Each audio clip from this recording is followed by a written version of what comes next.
next time. Are we live? We are live. Okay. We're live. We have 1 minute left by the looks of it. See, I can tell. I have a few indiscreet things.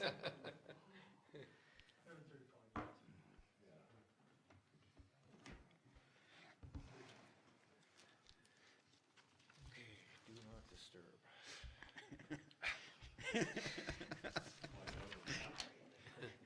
Yeah. And we will call the meeting to order. Can we get a motion to adopt the, what are we doing? October 7th, 2019 regular meeting of council agenda. Also move. Councilor Gould, seconder. Councilor McLean. Any errors or admissions? I have one. Okay. On 6.5, the total amount is $119,067.48, not what's listed there.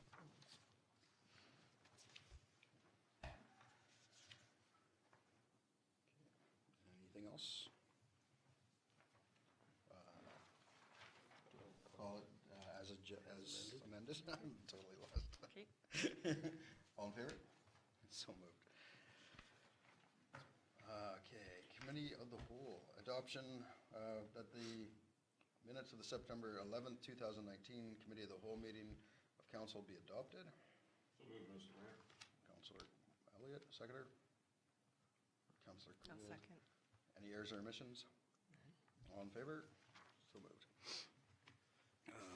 3.2, recommendation that the minutes of the September 16th, 2019 regular meeting of council be adopted.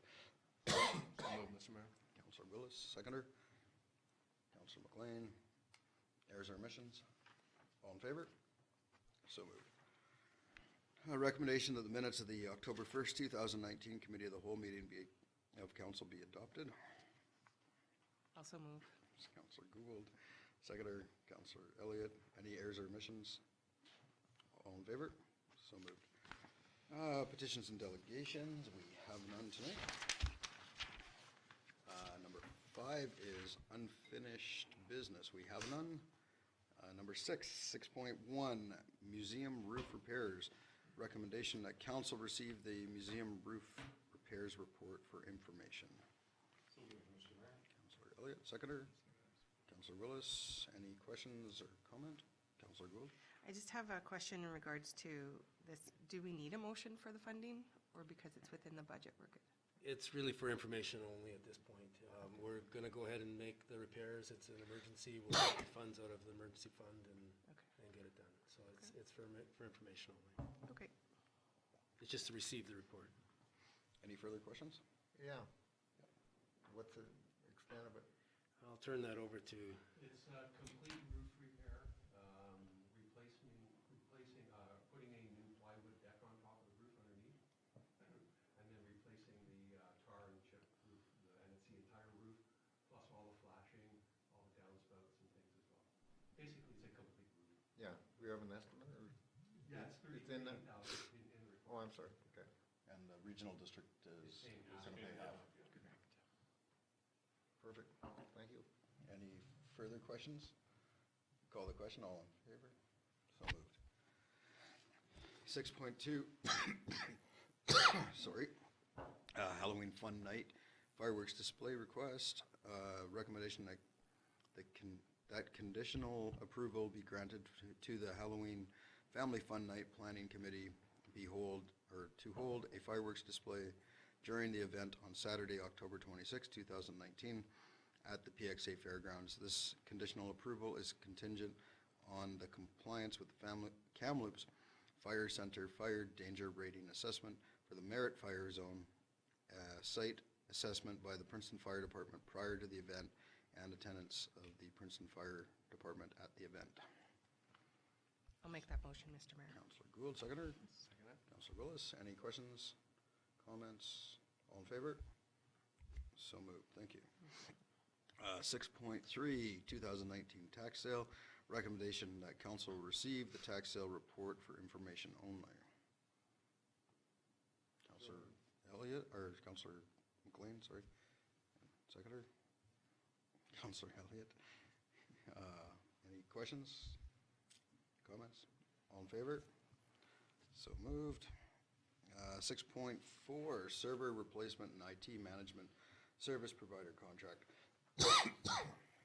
Recommendation that council award the contract for replacement of the town's file server and networking infrastructure to Sky Network Solutions of Vancouver, BC for the sum of $23,595.12, and that the council award the contract for the IT management services to Sky Network Solutions of Vancouver for a monthly recurring charge of $2,290.81, and that council allow the chief administrative officer to adjust the amount of the monthly recurring charge to the Sky Network Solutions from time to time due to the number of computer users on the town's system.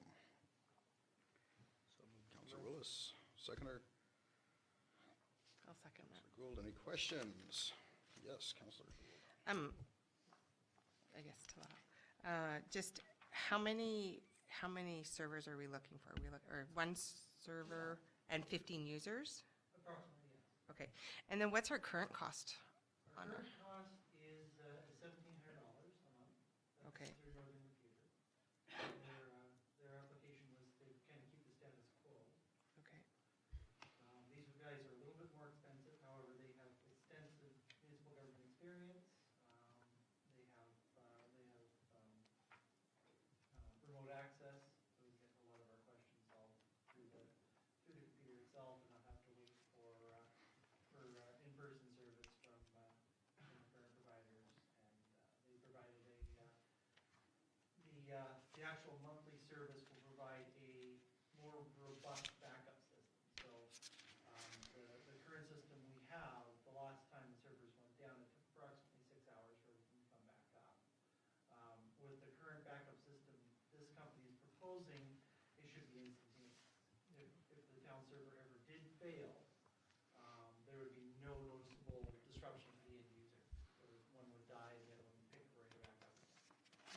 So it's a pretty neat system they have proposed. So did the previous contractor offer the same? The status quo service they have now, yes. okay. How long have we had that service? We've had a contract with them since 2016.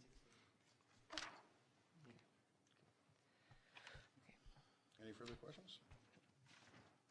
I will call the question. All in favor? So moved.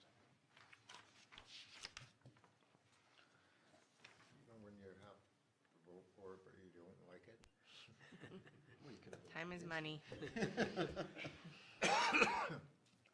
6.5, award the CEPF Similkameen,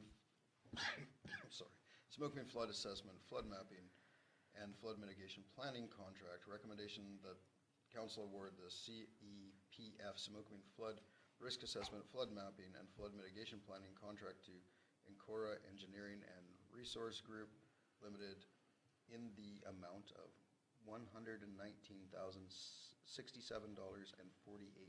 So moved. Councillor McLean, seconder. Councillor second. Gould. Any questions? Comment? Yep.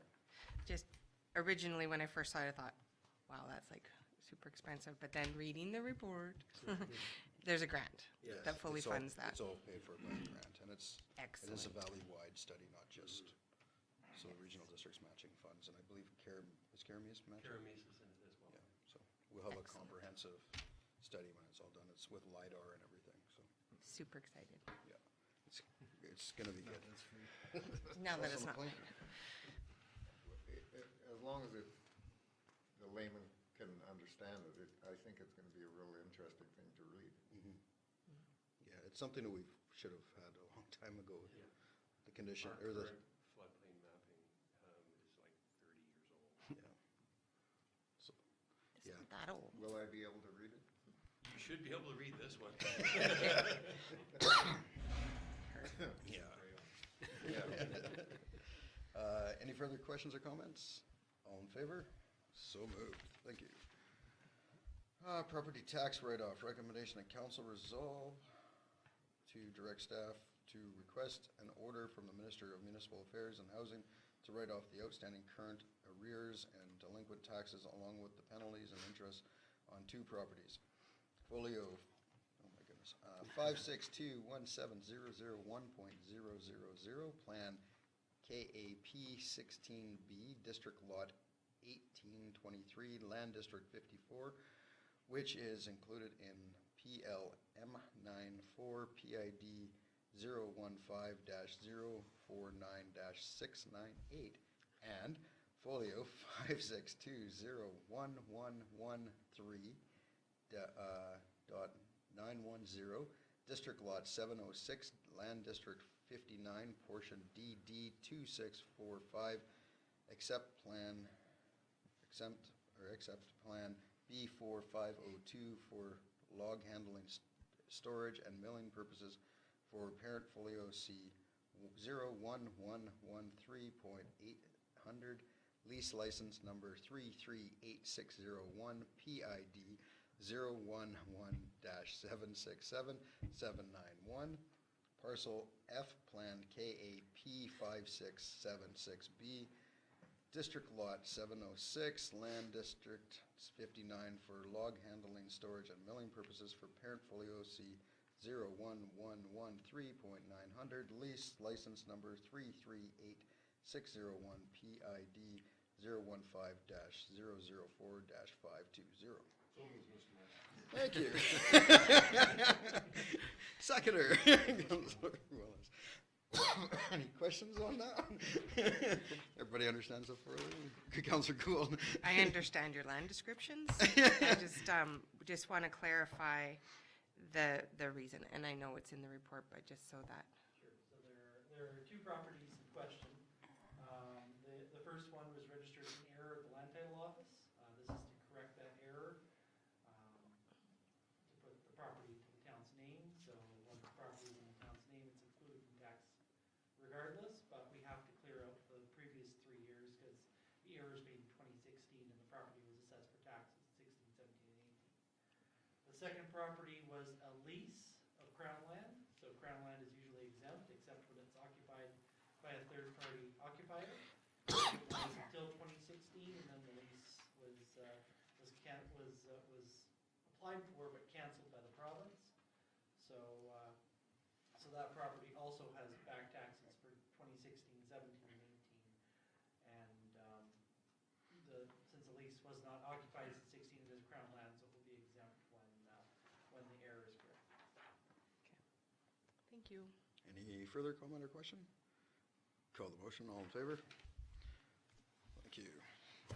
6.7, Town of Princeton, recommendation that the town office be closed during the week of Christmas as follows: December 27th, 30th, and 31st, 2019, in addition to already scheduled statutory holidays with no pay to staff, and that the visitor center be closed during the week of Christmas as follows: December 24th, 27th, 30th, 31, 2019, and January 2nd, 3rd, and 4th, 2020, in addition to already scheduled statutory holidays with no pay to staff, and that the regular meeting of council scheduled for January 6, 2020 be canceled.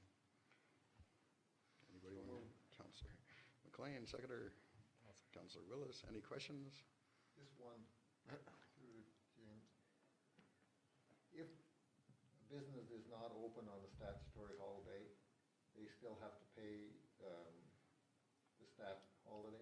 Correct. So the union agreement has its own provision for statutory holidays, so we have to pay each statutory holiday that's listed in the union agreement. And for exempt staff, it reverts the Employment Standards Act, which would be 50 of the last 30 days worked. So all town employees under those, with the exception of maybe 1 or 2 casuals, would be paid those statutory holidays. I asked for my business now.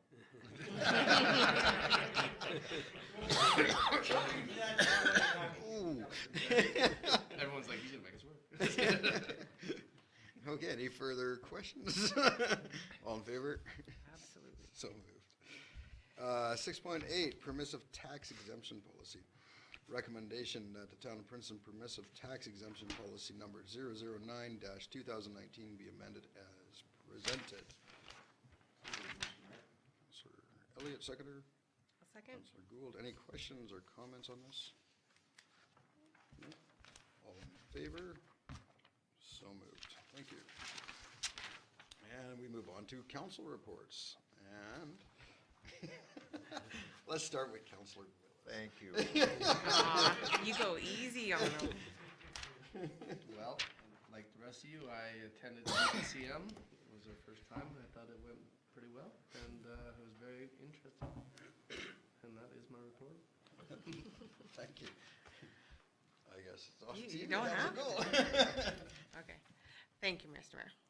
So prior to the UBCM convention on September 17th, I attended a meeting with Mayor Coyne at the Princeton and District Skills Center. And then the week of September 23rd to the 27th, I attended the UBCM convention in Vancouver along with my fellow council members and CAO Lyle Thomas. I am very grateful for that opportunity to attend the convention and experience it firsthand. I just tried to observe and take in as much as I could. There was a lot to learn. I wasn't ready to get up to any microphones and speak or debate to any of the resolutions, but I did sit and watch it next year. I would. And I started off the week with a full day session focused on reconciliation and supporting inclusiveness, inclusive governance in BC. We had many knowledgeable panelists from Vancouver Island that spoke to the delegation as to what was working for them in their communities and what wasn't. One common concern was consultation or the lack thereof. And there were many stories and examples of success when local government and their partnering First Nation leaders come together with a common purpose and with respect to their cultural concerns within their communities. In the afternoon, we gathered in another room and were served a formal lunch and enjoyed a performance by a dance group called Butterflies in Spirit. We were told a very emotional story through dance and music that speaks of the sadness and fear of the families of missing and murdered Indigenous women and girls. The dancers have all lost or are missing a Indigenous family member. They are mothers, sisters, aunts, cousins, and daughters. And the Butterflies in Spirit goal is to raise awareness of violence against Indigenous women and girls. This was a very emotional story that needed to be told, and it was also a big honor to be present for it. After the dances, one First Nation member at the table next to me stood up and spoke to the dance troupe and thanked them for sharing their story. He then asked for one of the hand drums, and he took it from the dancer and placed it into the middle of the floor, upside down, and reached into his pocket and took money out, put it in the drum. And he sat back at this table. And then another person got up and put money in, and then another person, and then another, and another. For 5 minutes, people rose from this delegation, put money into this drum to support this group who had a very important message to give. And these girls work really hard to raise awareness, and what usually takes them weeks of fundraising took 5 minutes to raise $1,000 to help them spread their message. It's pretty cool. And then there was another member in the crowd that rose and offered his regrets that in today's day and age, we don't always have cash in our pocket, but we want to contribute. So he asked if there was another way that we could support them in their journey, and they provided us an option of an e-transfer, and they are also on social media if anybody's interested in supporting them. And then the next few days I attended other sessions with members as well as the resolution sessions, which I mentioned. I wasn't brave enough to get up and debate them, but I did vote on the ones that I actually had knowledge in the pros and cons. They managed to review and put forward 170 resolutions over the 2 days. And that just shows that they were very efficient and a determined committee. I also attended the trade show over the 2 days, and that was pretty good. I managed to attend the majority of the booths, and and I was very interested in what the people had to say. I collected a lot of information, and our fellow merit counselor, he said it was like trick-or-treating. You go to the booths and you get your gifts. My favorite booth, and I'll wrap this up real quick here, was I attended the Tumbler Ridge booth. It was an interactive booth that spoke of their geopark. And at first I thought it was geocache, because during this spring they talked about that or the Game of Thrones, the Iron Throne was up there. And then I thought it was a geocache that led them to it. So I thought that's what they had. They had a big sign that said about a geo park. And then I was very quickly corrected and shown lots of interesting stuff. It's to do with, actually, they've had a major fossil dinosaur find up there. And they, years ago, like in the early 2000s, that community was in an economic downturn so bad that with their economies, their industries closing, you could literally buy a house in Tumbler Ridge on your credit card. The values had just declined that much. And then to talk to the people that were there representing that community and how they've bounced back with tourism was just, I felt it very heartwarming. So I just thought that was kind of cool. So one thing that you think is one, you get corrected and you learn a whole different story. I really enjoyed that. Now I have to speak of the ministers' meeting, and I was not sure what to expect. I was told it was like speed dating and stuff. We met with a few ministry staff, and then we had one meeting with a minister, and that was Selena Robinson. And I was trying so hard not to show how excited I was. Tried really hard. But I was so surprised at her warm greeting to us and her graciousness and the enthusiasm. And then she was very, she listened attentively to their presentation and provided positive feedback about the professionalism of our package that we submitted. And then, I guess I'll call this last, the logging truck rally. We all skipped out and went and watched that and cheered on and supported our local industry that came and just wanted to make a big showing that we need both. We need urban and we need rural to make economies work. And that's it. Thank you. Thank you. Councilor McLean. I think it's all been covered. And then some. Councilor Elliott. Okay, regular meetings I attended since our last regular council meeting. I attended PXA and I went to the Princeton Museum. I had a couple of out-of-town meetings. September 18th, I went to Okanagan Regional Library Board in Kelowna. And September 20th, Primary Care Community Workshop follow-up meeting in Penticton. UBCM, like everyone's pretty much talked about. Highlights for me, the loggers convoy for sure. The ministers' meetings and learning from other different sized municipalities that basically we all have the same 2 or 3 problems that we're facing. So I thought that was interesting to learn. Additional meetings I went to, I had a meeting with school district board and community of the whole October 1st with all the other members of council. And then on October 2nd, I attended the school district 58 Aboriginal Advisory Council welcoming dinner at the high school with Mayor Coyne. And I delivered birthday cards at Ridgewood Lodge for the residents who are celebrating birthdays on October 3rd. And the expression that I got from Grandma Shropshire made it all worthwhile. And that's my Excellent. report. Thank you. I'll start with my regular meetings. On September 17th, the Skill Center meeting. September 19th, the Regional District meeting. So October 1st, met with the school district with the rest of council and then the committee of the whole meeting. October 2nd, I also attended the School District Aboriginal Advisory Council welcome dinner. It's an amazing evening. If you get the opportunity next year, I strongly urge everybody to go. It's a great evening of music and food and just friendship.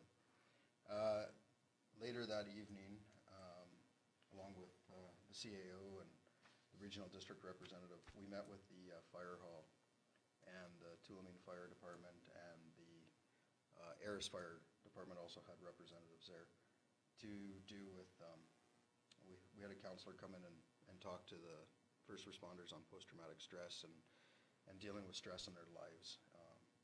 It was I think it's easy to say it was an emotional evening, especially coming from the school district dinner to that. It was a eye-opening evening, to say the least. October 3rd, I had another regional district meeting. As well as everybody else, I was at the UBCM. I did a lot of behind-the-scenes work. I met with a number of ministers, the Minister of Advanced Education and Skills Training. We discussed trades training for rural communities. I had a chance to meet with the Minister of Finance, and we discussed financing and opportunities for rural communities. Minister of Mental Health and Addictions, unfortunately, we didn't get a meeting directly with the minister as council, but I did get a chance to speak with her for about 10 minutes on my own. Honorable Shane Simpson, Minister of Social Development and Poverty Reduction, we talked about some social housing needs for the community. This is the second time I've had the chance to talk to him, so that was a good follow-up. I talked to Lisa Bear, the Minister of Tourism, Arts and Culture, and the need for funding for rural communities. And I was very fortunate to be able to corner Minister of Forest Lands, Natural Resource Operations and Rural Development, the Minister of Forest, Doug Donaldson, and we had a really good conversation about stumpage and the need to support value added and how the government needs to be more active in funding solutions for rural communities to keep those value added businesses alive, especially since the province has kind of put out a mandate that we utilize more of what would go in a slash pile. So he's asked me to follow up with him, and I plan on doing that in the next week. I also got to meet with a couple deputy ministers and some top aides. So I feel it was a pretty successful UBCM for that front. On Friday, I was asked to meet with the federal Liberal candidate, Marianne Murphy. She came to town. She asked to meet with me, and after a few hours of waiting, she showed up. She asked what our big issues for our community were from our standpoint, and I told her the lack of federal support for the ongoing forest sector was upsetting, and I'd really like to see something done federally. I know she's just a candidate, but I think it's worth talking to all the candidates about our need for forest support. And I have one other thing. It's pretty neat. So we are going to be lent this sword, which was General Tecumseh Sherman's. If you don't know who General Sherman was, he was a very famous Civil War general in the Union Army. He later on was sent west to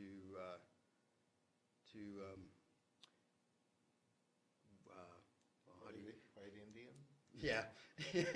He was here counting people is what he was here doing.